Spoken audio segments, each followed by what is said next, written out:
आज लोकतंत्र का महापर्व है। ये पिछला महीना बिहार ने बहुत सारे पर्व और त्यौहार को मनाया है। ये लोकतंत्र का महापर्व है। बिहार में मतदान का पहला चरण है और पहले चरण में जो हम लोगों से बातचीत कर रहे हैं, बदलाव का एक उत्साह है। मुझे उम्मीद है कि इस चरण में जहाँ जहाँ मतदान हो रहा है, बिहार के वोटर अपने अधिकार के लिए, पलायन को रोकने के लिए, घर घर नौकरी के लिए और बिहार में बदलाव के लिए वोट करेंगे। कन्हैया जी, राहुल गांधी आरोप लगा रहे हैं वोट चोरी का, इस पे क्या कहना चाहिए? आरोप नहीं लगा रहे हैं, सबूत के साथ, तथ्य के साथ, दावे से कह रहे हैं कि चुनाव आयोग अपने काम को ठीक से नहीं कर रही है। पार्टी विशेष के पक्ष में तमाम निष्पक्षता के दावों के बावजूद उसकी कार्यप्रणाली पे, उसके काम करने के तौर तरीकों पे प्रश्न चिन्ह है। ये चुनाव आयोग की जिम्मेवारी है कि संवैधानिक संस्था का दायित्व निभाए, किसी पार्टी विशेष के प्रकोष्ठ के रूप में कार्य न करे। मतदान के बाद केंद्रीय मंत्री गिरिराज सिंह ने एक बार फिर बुर्के को सवाल कर दिया कि बुर्के की सभी जांच होनी चाहिए, जो भी लोग पहन कर रहे हैं। अरे बिना बात का बात करते रहते हैं। आप स्टोरी देखें ना, गृह मंत्री बिहार में आकर के कहते हैं कि घुसपैठिया, प्रधानमंत्री आकर के कहते हैं पाकिस्तानी, जबकि चुनाव आयोग ने कहा है कि एक भी बाहर का वोटर नहीं पाया गया SIR में। या तो चुनाव आयोग कह दे कि उसकी प्रक्रिया में गड़बड़ी है, या भाजपा के लोग कह दें कि वो राजनीतिक जुमलेबाजी करते हैं।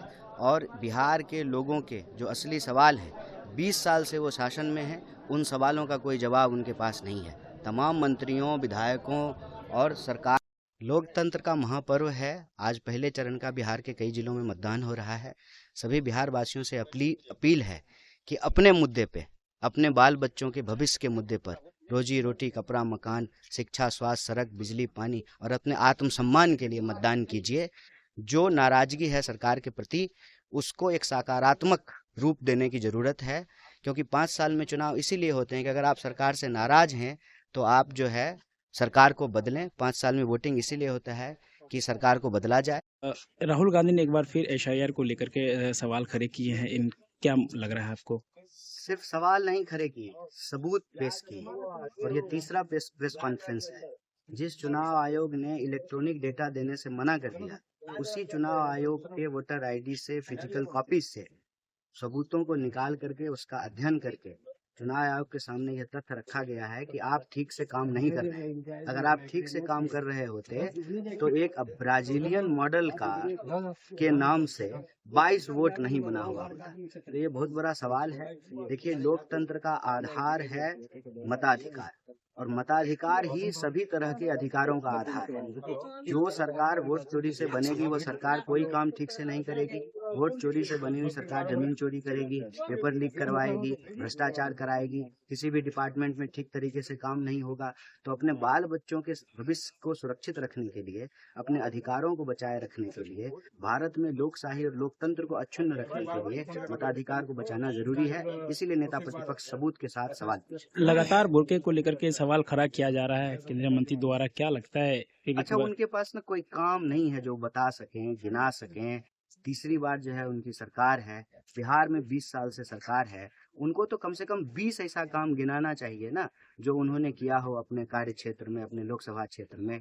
कितना अस्पताल खोले हैं, कितना कॉलेज खोले हैं, कितना जो है यहाँ के लोगों को रोजगार मिला है, ये सारी बातें बतानी चाहिए। जब कुछ सकारात्मक गिनाने के लिए नहीं होता है, तब लोग नकारात्मक राजनीति करते हैं, ध्यान भटकाने का काम करते हैं। अंग्रेज करते थे डिवाइड एंड रूल, और आजकल के अंग्रेज करते हैं डाइवर्ट। अच्छा, नैरेटिव मुद्दे को लेकर के एक बार फिर बीजेपी के नेताओं ने कहा कि नैरेटिव 14 तारीख को ये फैसला बताया जाएगा, क्या परिवर्तन होगा इन्हें? अच्छा, अगर चोरी नहीं किए होंगे तो इतना अति आत्मविश्वास की आवश्यकता नहीं है, फिर तो जनता तय करेगी 14 तारीख। Thank you.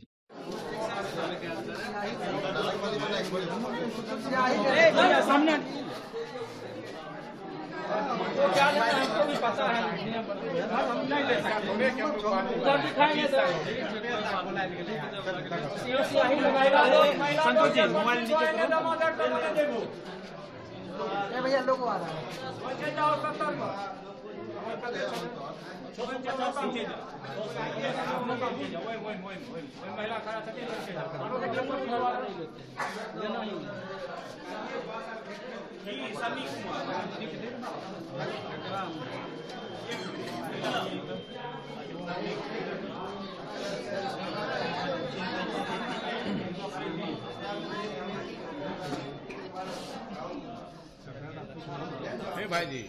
जहाँ भक्ति है हर शब्द में, कथाओं में छुपे हैं दिव्य रहस्य और ज्योतिष देता है जीवन को दिशा। धर्म से जुड़ी हर बातों को जानने के लिए हमारे चैनल स्तुति को सब्सक्राइब करें।